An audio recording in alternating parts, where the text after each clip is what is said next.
All right. Hello. Welcome to the stream. Welcome. Hello, Facebook. Hello, YouTube. Thanks for joining us. My name is Casey Commander, and this is our third composer listening party. So we're super excited. If you've joined us for our others, you will remember our first, we had ASO bassist and composer Michael Kurth. Then our second, we had ASO music director Robert Spano speaking with composer Jennifer Higdon. And tonight we are welcoming up to the stream Principal Harp, Elisabeth Remy Johnson, and her friend and collaborator, Clarice Assad. Clarice is a Grammy-nominated composer. She's also a vocalist and recording artist. So we're super excited to have her here tonight. And then I will let Elisabeth introduce herself and tell us why we are talking to Clarice tonight. Hello, Elisabeth. Hi, Casey. Here's Clarice. Hello. Thanks, you guys. I'll let you take it from here. All right. Thank you, Casey. Thanks. So like Clarice said, I am the principal harpist of the Atlanta Symphony Orchestra. This is my 26th season with the orchestra, and I'm so excited to be talking with Clarice Assad tonight. So part of why we're speaking with Clarice is she is a composer of a piece that we are recording this week with the Merian Ensemble. The Merian Ensemble is a group of 5 women from the ASO. We came together in 2018. Our first concert was in March of 2019.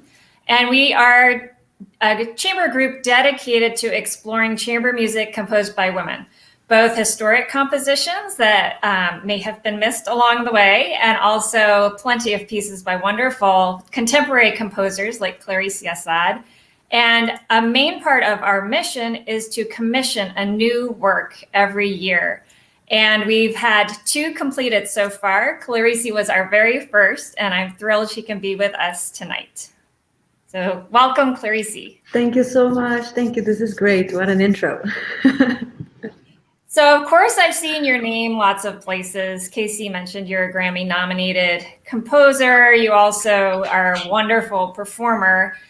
Probably the first music I heard by you was on a guitar duo CD. And the piece was Hocus Pocus. And yes. I just thought I still think it's fantastic. Actually, I listened to it again today. Oh, cool. The 3 movements are called Abracadabra, Shamans, and then the 3rd movement, which I think is so fun, it's called Klutzy Witches. And so I emailed you asking if there is any way you would be open to me transcribing it for harp. Sometimes I've done transcriptions from guitar parts that actually work better than transcriptions from piano.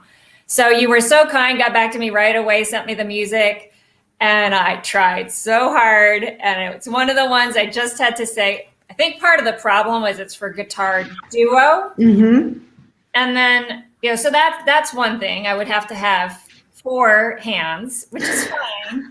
But then one of the movements you have the 2 guitars, one's, I think this musical staff is even circular. Yes. And one of them's doing something static while the other improvises around it. That's right. And I just, as one person, I just couldn't do it justice. So oh my goodness. I still enjoy listening to it. Okay. But then we got to do this, which is even better. Right. So this is even better. So you were so kind. And then a couple months later, I emailed you and said, well, hey, we're doing our first commission, and it's for a group with harp, viola, English horn and oboe, clarinet or bass clarinet, and flute. And would you be interested? And I'm so glad that you were. Oh my God. Who wouldn't be? It's amazing. So Plus, I heard you play. I was like, oh my God, I got to write for these women now. So I'd love to hear how you came up with the whole concept for the piece. It's called The Book of Spells. Yes, it is. Well, I think it was a combination of things. One is that you had spoken to me about that Hocus Pocus piece, right? And I imagine that you were interested in that world of magic, right? I just felt that there's something there. And at the same time, I mean, the thing was happening at that time was that I was letting my hair, and that's a very personal story, I was letting my hair go gray. I was like, I can no longer do this, with the paint and everything, with the dye. It was just like not good for me anymore. And a lot of people were having opinions about it, strong opinions, and and telling me, why are you doing this? You're too young, or you're going to look like this, you're going to look like that. And finally somebody said, are you going to look like a witch? And then I was like, did I just hear that? I mean, really? Interesting. So I started like Googling, from a like really curious point of view, like, is this like a thing? Is that a thing that women who have, like, men who grow their hair gray, they become like perhaps even more good looking or distinguished, and then women become witches? I was like, what's up with that? Right. Right. So I started Googling, looking for books and literature on this subject, and I actually came across, I'm going to show it to you. Yeah, please. This. Okay. Like, okay, I wasn't looking for that. It was like this book of spells, like literally. And there was a whole thing about Wicca and things I didn't even know that existed. So I forgot all about my hair. And I was like, okay. I was like, okay, this is going to be fun because these are women. It's a group by all women. And, let's all be sorcerers together. Let's all create this world of mystique and fun, because these rituals in the book, I don't know if you know about these books, like each one of these spells, they are like ingredients, like recipes to accomplishing what you want. Like, let's say if you want to find love, then you do these, like you light a candle, you put the smell on, and then you do this and that, and then you get what you want. I mean, that's the point of this whole thing. And that's how the piece came to be. Wow. That's a long story. That's very fun. And that's going to be really fun to play it the next time we rehearse it, to think about that. So we were supposed to premiere the piece last March. Mm-hmm. And it was actually, the date of the concert was March 17th. And here, I know you're in Chicago, but you travel around the world. So here in the US, everything shut down on March 13th. So we missed our premiere by 4 days. But we did, I mean, obviously not the worst thing about this whole situation. True. But we did get to perform the first movement in a concert in late February that was recorded. So I was hoping we could listen to that movement first and talk a little bit about that, and then listen to the other movement, or talk about the other movements, just since we'll be broadcasting the full world premiere on March 4th mm-hmm. of this year. So maybe, Casey, if we can listen to the first movement.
Oh, that's such a cool piece, Clarice. I love it. You guys, you said, oh my God, you sound so good. You know, when I heard that recording, I was like shocked at like how well together it was put because we had never spoken about it, right? You just got together, rehearsed on your own, asked me no questions, and I had this. So thank you so much. Well, actually, as I was listening, because I'm picky, I was thinking, oh, well, maybe I'll do this differently, that differently. We have another rehearsal on Friday before we record. In all seriousness, is there anything that you like tempo or any different feel to it? Not at all. I mean, that's the amazing thing. You know, that's very rare that I wouldn't have a comment or two about something that I wasn't part of. Because I usually, I come to a rehearsal or we get together.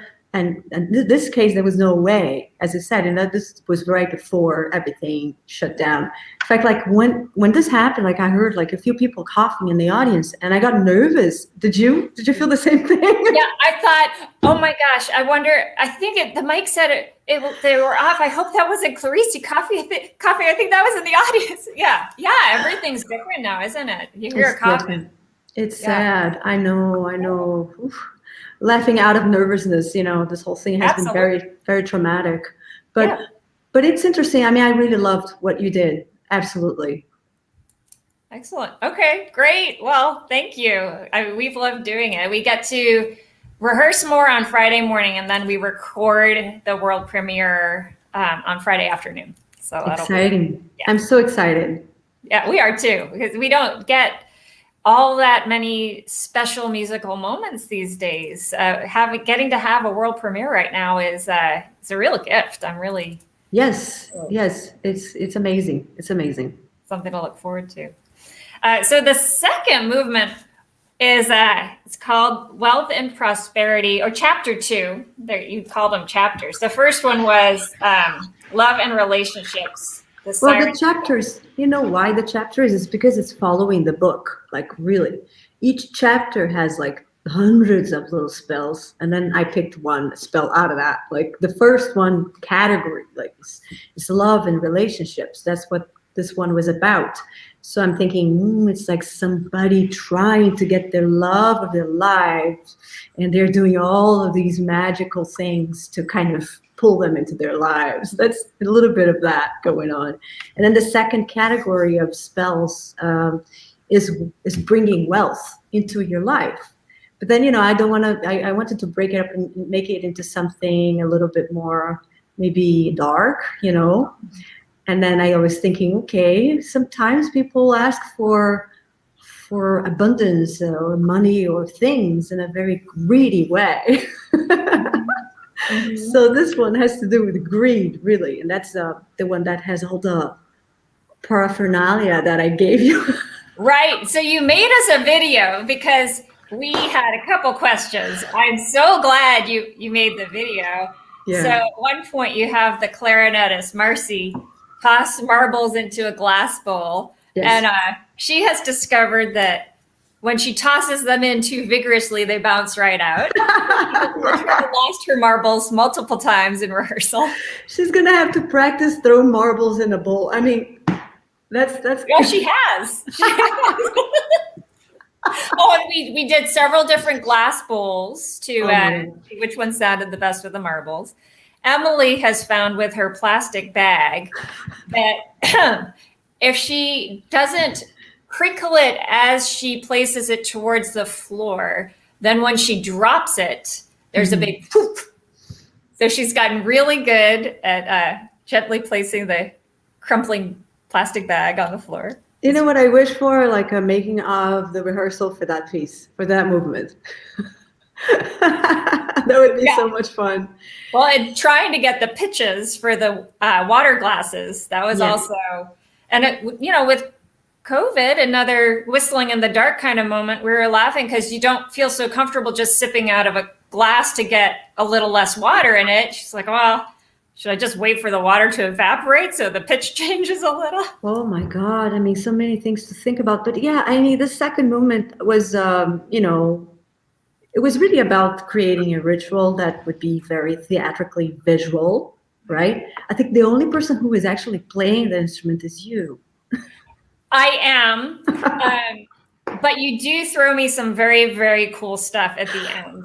I love pedal slides. It's one of my favorite techniques. And then also at the very end, I get to bend the pitch by pressing into the string higher than where we usually play it. So I have a harp right here. So I get to take the string, and I don't know if you'll be impressed right here where you see my thumb. So, which is really fun to play. That's fun. And then, not to take the magic away from it, but at the beginning, it's always so great to have mental images of what you're trying to communicate. And the bass line you give the harp is both spooky and insidious. It's kind of like, I was telling the ladies earlier today, it's like when you, as we all do, spend too much time online these days, and you see something for sale, one of those pop-up ads, and first you're like, oh, that's cute. And then you're like, oh, that's really cute. That's a nice thing. Maybe I need that thing. And then you have the line get faster and faster and faster. Yeah. It's the greed. Like, oh my God, gotta have that. I gotta have that. Summon greed. Yeah. It was. Oh yes, Emily's saying her plastic bag artistry is unmatched. That is true. It is. Oh you my are God. the principal plastic bagist of the ASL. I think I marked on the score, like, don't have any logo showing. I have a I think Emily's still using the gray plastic bag. That's funny. I don't even know why I said that. I wrote that. I'm like, nobody's sponsoring this. They shouldn't have, the benefit of that's the greed part of me saying. But we are available for any sponsorships should someone want to step forward. Go ahead, and the Target, logo in the front. So, yeah. Happy to do it. That's the next commission. So funny. Awesome. You get the next commission. Yeah, definitely. So that's the second movement. We love that. And then, of course, the third chapter is the spell for global healing, which you wrote this before all of this. So it's, it was already places in the world, but in America, I'll speak for myself, we had just no sense of perspective. We should have known, we didn't know. So still, every time we do it, the gentleness of the spell for global healing and the beauty of your melodies is just, it's a real gift. I love that movement. And the lines are so vocal. It makes me think of the videos I've seen of you singing, that lovely Brazilian scat singing that's so elegant. It sounds effortless. I know it's not, but it's just so both exuberant and elegant at the same time. Thank you. Yeah, but that's the thing. I like to have contrast if you're going to create a multi-movement piece. It's nice to break it up. One thing will be a little weird, extended techniques and whatever, but then you have a piece that is just kind of fairly easy. Like, it just sings. It's very natural for everybody. It's just like having fun playing. It's not that it's going to be easy, right? It's still going to take some work to put together, but it's simple, and simple is beautiful, I think. Mm-hmm. There's something about simplicity that makes it special for me. Yeah, it's lovely. It is not easy, as you say, but it is lovely, and it does sound. It's so vocal that it does sound. It has that simplicity and beauty to it. It's really great. Thank you. So I know, actually, I should have mentioned the commission was partly funded by the American Harp Society, by a grant from them. And I know you rented a harp when you were experimenting with parts of this. Had you composed much for harp before? No, I was freaking out because I had no sense of what to do. And I did not want to be like, I didn't want to do the dumb thing of writing impossible, things. I just couldn't do that. And the way I don't play guitar, but I can play it very badly, slowly. So somebody who can play guitar, when they're gonna, try it out, they're gonna be playing at the tempo that, the piece requires it to be, or whatever they choose it to be. So that's how I approached, having the harp. I got lucky that Chicago is a great town for harp. Oh, for sure. Yeah, Lion and Healy is right there. That's where they make all of them. I got so many offers of people willing to bring harps here, and then I rented one out for like a month, and I had such a blast. I didn't want to give it back to the person who I was like, I want one. I wish I had the space. Anyway, maybe next life. Well, you play piano, correct? Yeah. Mm-hmm. And sing. And what do you play other instruments as well?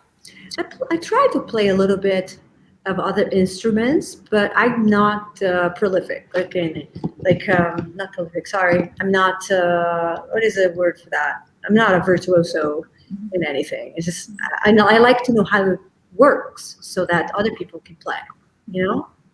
Yes. I like to have a clue. Well, we appreciate that. Thank you. And you've composed plenty of pieces for full orchestra. So this was it your first time? It couldn't have been your first time composing for any of the other instruments. Oh, no, not the other instruments. But for example, I don't play the violin, but I play a little bit of mandolin, and it's the same tuning. So I know kind of what to do and what not to do physically in the instruments, so that some passages are going to be a lot more playable if you know what you're doing, right? Mm-hmm. It helps. Yeah.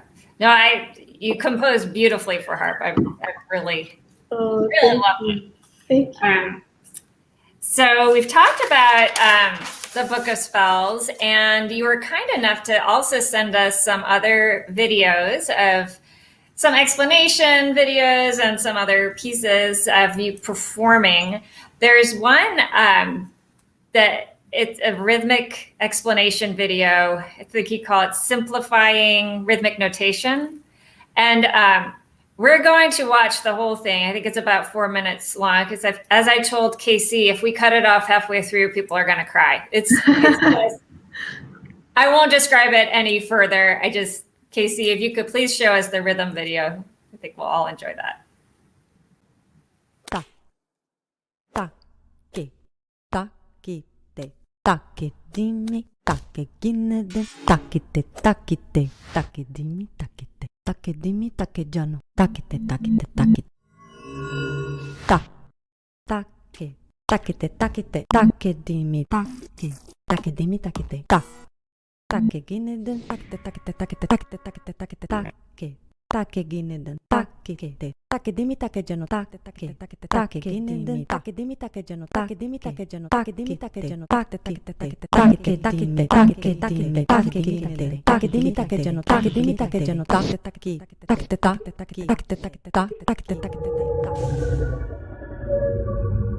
Rhythm. Most of us feel it in our bodies. And most of us can instinctively perform rhythms without knowing or understanding any musical notation. That is because even the simplest musical notation can be quite complex. And sometimes that can scare people away from getting any musical training at all. So, in a creative attempt to make reading and notation a little bit more fun and less scary for people without any musical training, a Brazilian music group called Wakichi developed a very interesting method of notation using geometric shapes. The group composed very few interesting pieces for themselves and audience members to perform using this notation, which most people could follow along by clapping, singing, or tapping. I became super intrigued by their work and decided to experiment with it in my workshops by combining their idea with the Takadimi system. The Takadimi system uses rhythmic symbols borrowed from classical South Indian Carnatic music.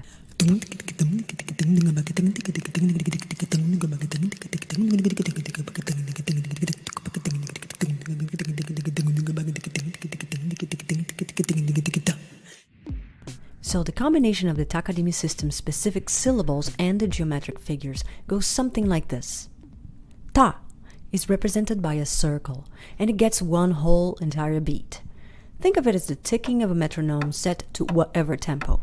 Now the following shapes or their combinations will be subdivisions from that unity. Ta is 1 and it is represented by 1 circle. Take is 2 and it is therefore represented by 2 circles.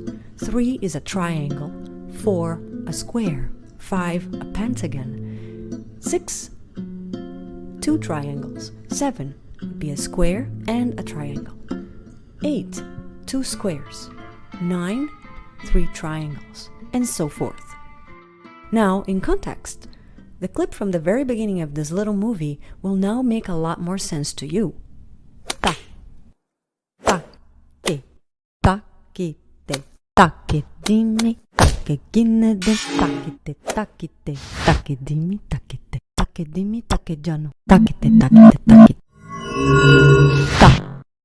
It's a good way to visualize simple rhythms, polyrhythms, and to get a whole lot of people performing coherent body percussion moves in our workshops.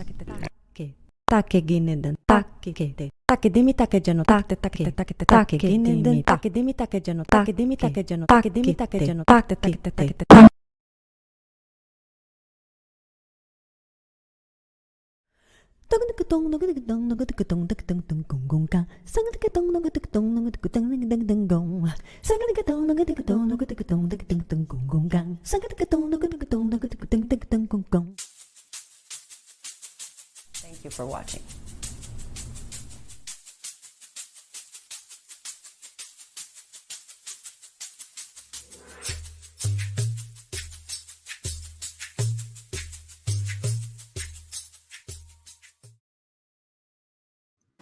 Oh my goodness. That blew my mind.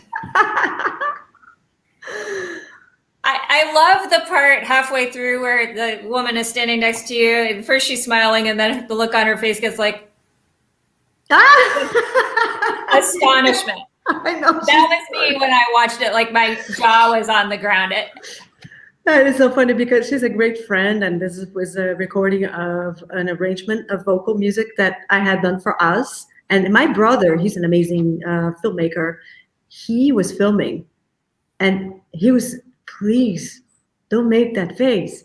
That's the less scary face she was making after he directed her. So before that, she was just like. It was so much more. So it's funny you said that because I remember that moment. Yeah. That's how I feel. It's stunning. It's wonderful. I love it. It's a great way, of exploring rhythms. It is, and it's also, I mean, I've always loved the Brazilian scat singing. A few years ago, we had, we were doing one of Oswaldo Galeoff's pieces with Luciana Souza. Yes. And that whole style of singing is just, it's so beautiful. You know, if you made a video on the ABCs of Brazilian scat singing, man, I would sign up in a heartbeat. You know, like I've been producing a podcast now all about the voice. It's called the Voxploration Podcast, and I'm interviewing all of these people, including the masters of these systems, the syllable systems like Konakolo, which is the Indian, the tak, all of that. I interviewed this guy who, oh my God, who made the Fibonacci series, all with the geometric shapes and everything, by doing what you just saw, but like on steroids. So anyway, if you're interested in that, it exists. It's out there. I will definitely check that out. I have to admit, at the beginning, it made me think a little bit about all of the ASO chorus warm-ups I've heard, even way back in the day with Mr. Shaw, where they'd be singing 1E and a 1E and a 1 and a 1, with all of the syllable singing. And it is such a great way of getting it in the body and really, I mean, that's what I do with my students all the time. If they're having a rhythm problem, I'm like, okay, count out loud, let's hear it. Oh, I'm glad you play an instrument where you can do that. And, you know, almost every single time, 10 times out of 10, that'll clear it up just if they have that ability to get it in their body by articulating the pulse. So, oh, that's great. That takes it to a whole level of artistry that's just stunning. It also made me think to mention that we were actually going to take your piece to Rio de Janeiro last May. We had received a grant to travel to Rio by the U.S. Artists International Mid-Atlantic Arts Foundation, and they were amazingly accommodating to all of the grantees once things became apparent, once it became apparent how serious things were. And they released the funds unrestricted to us. So now we have the ability to go to Rio whenever we can. It won't be this May, but May 22, we really hope we can go to the Harp Festival there, the International Harp Festival that we had been invited to. So we still hope to play your piece in Rio de Janeiro. And I hope to be there somehow, you never know. Yeah, that would be wonderful. Now, are you originally from Rio? Is that where you were born? Yes, I was born in the city of Rio de Janeiro. It's a beautiful city. It's a crazy city. Oh my God. It's going through a rough patch right now, but I love that city with all my heart. I've been there, I think 3 times now for the Harp Festival. It's held every May. And one of the things I love most about the festival is the beauty of the city. I love water. So being right on the water is just fantastic. Mm-hmm. But that has to be second place to the people. The audiences are so supportive. And when you have an audience, you just feel the warmth from them. Mm-hmm. There's one lady who brings me, what are those little tiny chocolate balls rolled in sugar? Oh, brigadeiro. Brigadeiros. Yeah, they're great. Oh my God. Oh wow, God, they're addictive. They are wonderful, wonderful things. Wow. So May 2022, we will be there, for sure. Okay, so we have another video. We've seen you as a composer. We've seen you as a wonderful instructor and rhythmic artist. And now this next video is you singing with a guitarist. Could you remind me his name again? This is my longtime collaborator, João Luiz Rezende. He is a classical guitarist, performs in a duo with his other collaborator, and they form the Brazil Guitar Duo.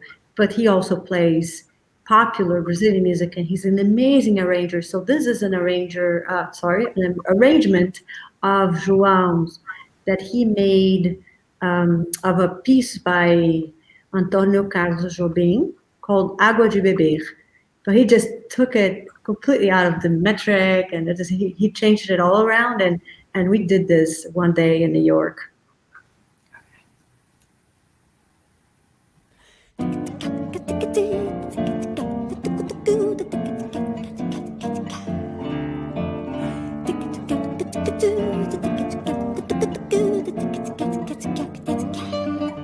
Eu quis amar, mas tive medo. Quis salvar meu coração. Mas o amor sabe o segredo. O medo pode matar teu coração. Água de beber, camarada. Água de beber, água de beber, camarada. Água de beber, água de beber, camarada. Água de beber. Eu nunca fiz coisa tão certa. Entre pra escola do perdão, minha casa vive aberta. Abre todas as portas do coração. Água de beber, camarada. Água de beber, água de beber, camarada. Água de beber, água de beber, camarada.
Eu quis amar, mas tive medo.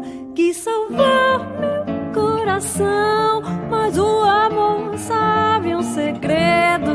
Medo pode matar seu coração.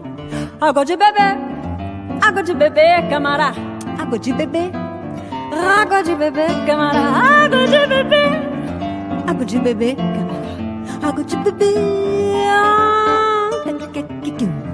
Eu nunca fiz coisa tão certa. Entre pescoço e dorme, a casa vive aberta. Abre todas as portas do coração. Água de beber, camará. Água de beber, água de beber, água de beber, água de beber, camará. Água de beber.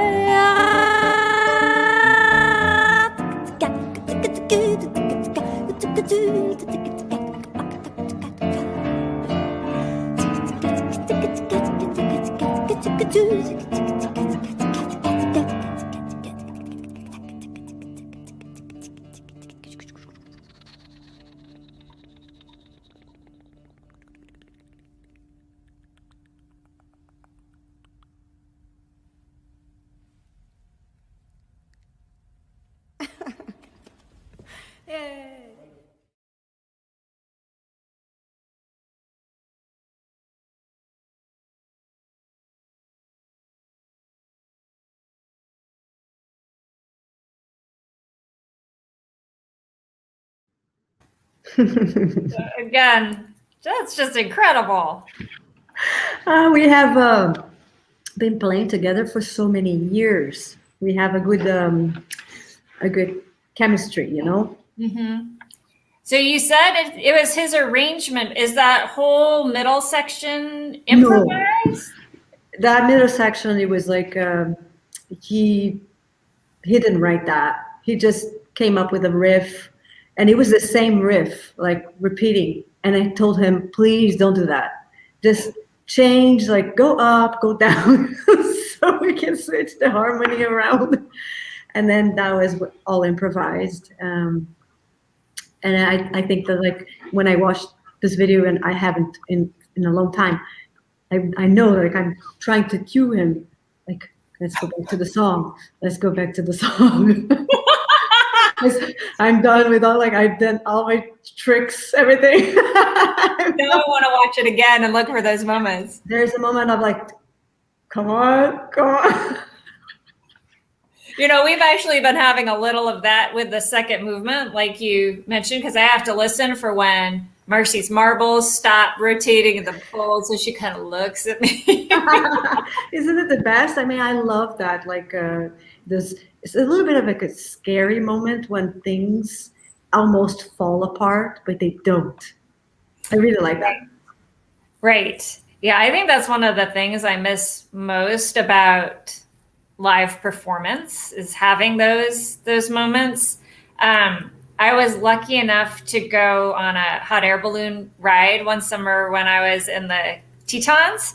I'd actually been on one once before, and it was like to see animals, and it was very low to the ground and very tame. And I was quite young. I think maybe I was in college. The one on the Tetons was not low. It was not tame. It was really high up. So like a concert, it's that kind of conscious, I'm going to look at the beauty. I could totally be terrified right now, but if I look at the beauty, this is going to be amazing. And it truly was. It was an amazing 2 hours. Slightly terrifying, but mostly amazing. But is it. That's it. That's a great analogy. And I can't believe you did that. That's really, that's brave of you. It was, you know, I don't know how you feel about heights, but something about having nothing under you is easier to stomach than being on the edge of something for me. Interesting. Because there's no question of something falling away because there's nothing there. So you know what you're dealing with. Mm-hmm. But yeah, that's Speaking of the Tetons, I know your piece is scheduled to be performed. It was scheduled last summer. Obviously, things got canceled. But can you remind me the title of the piece that the Grand Teton Music Festival is thinking of performing? Oh, you know what? It Boca, was Boca something? Boca Linda? Am I making up words? no. We didn't have the chance to decide on anything because we had many like balls in the air and many possibilities and ideas, but that got crushed. So yeah, it was. I mean, this whole thing has been so difficult in the arts and all forms of arts, entertainment, everything has been really hard, on us. Mm-hmm. Mm-hmm. Yeah, the cancellations are awful, but also the building up hope and then things falling away again is also very difficult. Very difficult. So that's a whole other issue, and but something that we've been having to rethink a lot of things, right? Mm-hmm. Yeah. Well, you've done some amazing videos, like your side-by-side series. Thank you. What amazed me was you were on the cutting edge. So many people, once all the lockdown continued for long enough, people got creative, but it seems like you were doing the videos so quickly after it became apparent we were going to have to get really creative really fast. I loved the Debussy one that you did. That was great. That's fun. I love that piece. But you know what it is also is because I'm not afraid to say that, I'm such an obsessive compulsive person. So if I'm not doing anything, and at that time I was supposed to be touring all over the world, and that was a way for me to, it was like therapy, I gotta do stuff, I gotta learn things, I can't stay, still and freeze, and I have to do something. So I worked on other skills as well. It's not just like, I'm happy, I'm gonna go, and it was my form of coping with the new reality, hopefully in a constructive way. I've told some people one of the only good things about Twitter is the new music community. So I've gotten to see a lot of different approaches, and there are some people that simply can't create right now. True. Yes. Some people that the only thing keeping them going is creating. So I think that's the biggest key, is just for each one of us to know what's going to get us through to the other side. And I think that is hope. Yeah. Yes, it is. Right? Yeah, I think so. I was telling my kids, I don't know when it's going to end, but we're one day closer to the end than we were yesterday. I love that. That's wonderful. Yeah. So speaking of the end, we've got a little time left, and I see that there are some great questions. One person asked if it's more possible to experiment, try out new things with a chamber group rather than large-scale orchestra. That's a very good question. I think yes and no. The reason I'm saying yes and no is that, of course, with less people, you have more of an agreement to try new things, and with more people, you have less of that. Also, with orchestras, you might have a little bit more resistance from more people to try new things. But I have been not pushy. I've been open to try new things and present ideas like, okay, let's do some vocalese here, let's do some sounds with the voice. I love working with the voice, so I try to put that anytime I want. And with an orchestra, what I do with actually any group is that I present the idea as a possibility, never as the norm. I said it's optional. If you want to do this, if you want to try it, let's do it. If you don't feel comfortable, let's not do it. And for the most part, I've been successful with people being very interested in trying. I remember early on you asked if we would be willing to sing in the third movement. And at that point, I don't think we had even spoken live yet. And you were very, very perceptive in catching the tone of yes over email. So exactly. We are not singing in the last movement. Mm-hmm. But we had talked about if we hopefully record the piece. That's one of our dreams for the Merian Ensemble, to create an album of all of our commissions and transcriptions. And of course, you would be prominently featured. We would love that. And the extra special icing on top would be if you could do the vocal part that you had originally imagined in that last movement. That would be amazing. So fun. And our mutual friend, Elaine, is totally on board for whenever that happens, that album. So it needs to happen. Can you imagine how fun that would be? Oh my God. Amazing.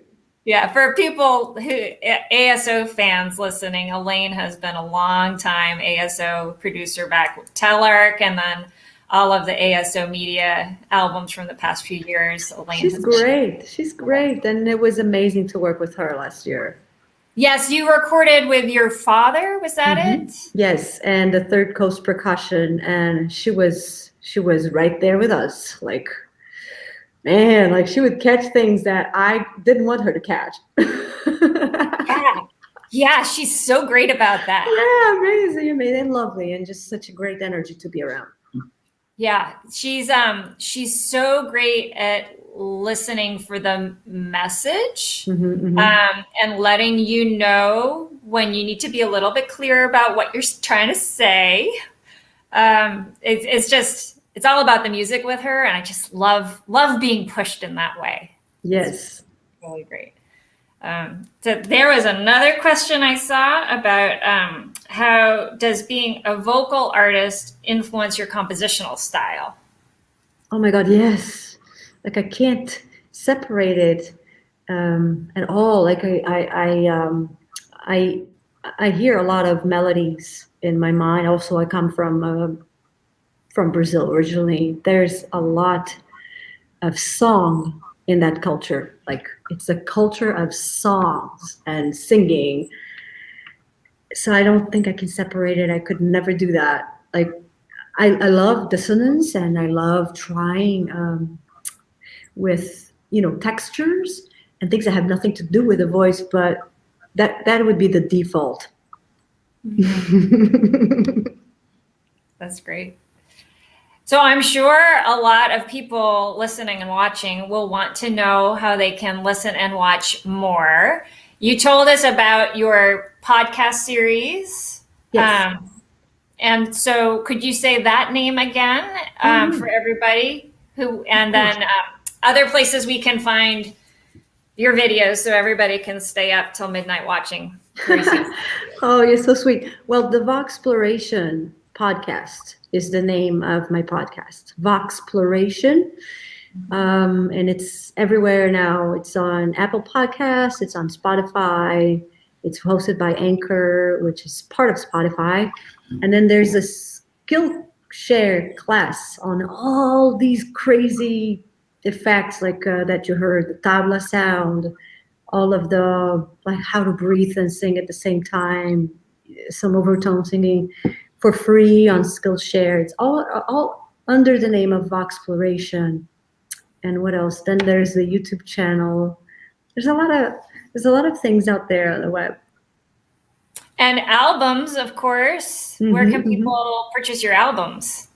That would be also, everything is on my website. It's www.clariceassad.com. And I think it's under discography. Everything's in Spotify these days too. Which is mixed blessing, right? It's rough, but we're trying to figure this out together, right? Hopefully, all of us together. Good. So I'm not seeing any more questions. I hope I haven't missed anything. Casey, feel free to bring up a question if there's one I've missed.